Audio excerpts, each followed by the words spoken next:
28 फरवरी 2026 को जो Iran, America और इजराइल की जंग शुरू हुई थी, वो 17 जून 2026 को एक 14 नुकाती मुआहदे के साथ अपने इख्तिताम को पहुंच गई है। इस मुआहदे को करवाने में पाकिस्तान ने सालसी का किरदार अदा किया है और ये मुआहदा डिजिटल साइन के जरिए तय पाया है। अगरचे इस मुआहदे की मुद्दत फिलहाल 60 दिन रखी गई है, लेकिन इसके तीसरे पॉइंट में ये गुंजाइश भी है कि उस वक्त को आगे बढ़ाया जा सकता है।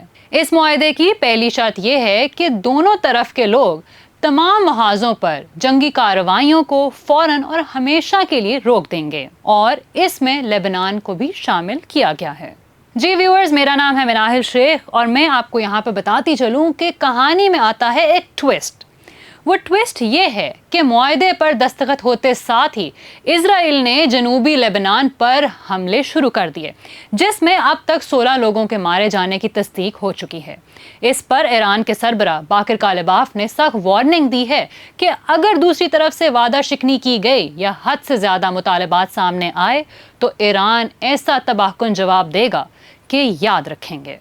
अब इजराइल ये हमले क्यों कर रहा है? क्योंकि उनका कहना है कि वो तो इस मुआहदे का हिस्सा ही नहीं है, बल्कि एक इजरायली सहाफ़ी ने तो यहाँ तक कह दिया है कि अमेरिका ने मुआहदा करके सिर्फ खुद को बचाया है, हमारा इससे कोई ताल्लुक नहीं है, हम बिल्कुल आज़ाद हैं। अगरचे अमरीकी सदर डोनाल्ड ट्रंप ने इन हमलों की ऊपर से मजम्मत भी की है और इसराइल को बाज रहने का भी कहा है, लेकिन इसराइल अपनी हट धर्मी पर अड़ा हुआ है और अपने ग्रेटर इसराइल यानी अजीम इसराइल के एजेंडे पर काम कर रहा है। उनकी ये सोच उनके कौमी तराने में भी साफ साफ नजर आती है, जिसका मतलब ही उम्मीद है।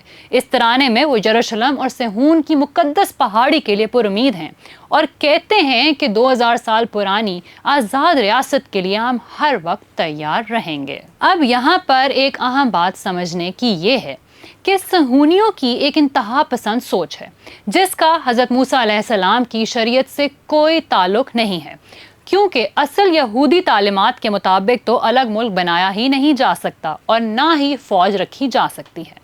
लेकिन सहूनी अपने इस मिशन को हर हाल में पूरा करना चाहते हैं और यही वजह है कि 1897 में स्विट्जरलैंड के शहर बासिल में थियोडोर हर्ज़ल ने दुनिया की पहली सहूनी कांग्रेस बुलाई थी, जिसके बाद protocols of the elders of Zion तैयार किए गए थे। इसके 24 प्रोटोकॉल्स आज तक सहूनियों का मंशूर हैं। उनका पहला प्रोटोकॉल ये साफ कहता है कि इल्म या मंतक की बातों से बदलाव नहीं आता। हमारे मकासद तभी पूरे होंगे जब हम दुनिया में दहशत गर्दी फैलाएंगे और ये हुकूमतें और सियासी आज़ादी तो महज एक धोखा और दिखावा हैं। नाजरीन, अगर हम गौर करें तो आज दुनिया में यही सब कुछ हो रहा है। ईरान पर हमले से पहले इजराइल फ़लस्तीन जंग इसी सोच और दहशत गर्दी की जीती जागती मिसाल है, जहां 40,000 से ज़्यादा मुसलमानों को शहीद कर दिया गया। दुनिया सिर्फ मजम्मत करती रही और सियासी आज़ादी एक उलझावा ही बनी रही। अब बात चल निकली है तो इजराइल की पहली खातून वज़ीर आज़म गोल्डा मायर का जिक्र करना भी ज़रूरी है। गोल्डा मायर जो 1969 से 1974 तक वज़ीर आज़म रहीं, उन्होंने मशरिक़ वस्ता में दहशत गर्दी के ज़रिए अरब मुल्कों को दबा कर रखा हुआ था। लेकिन उनके बारे में एक हैरान कुन वाक़या सुने।